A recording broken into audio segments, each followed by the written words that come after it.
Johannes 17 vers 22. En ek het hulle die heerlikheid gegee wat U my gegee het, sodat hulle een kan wees, net soos ons een is.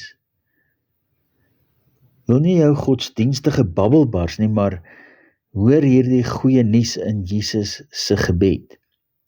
Hy het ons die heerlikheid gegee wat God aan Jesus gegee het. Watter heerlikheid het ons ontvang?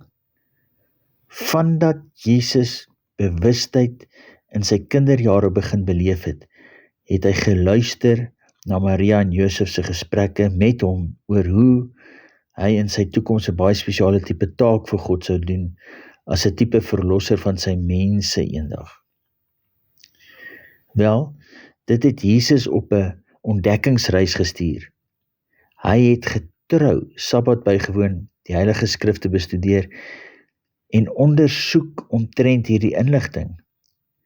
So het hy die openbaring van die Vader-Seun koneksie begin raak sien. Halleluja.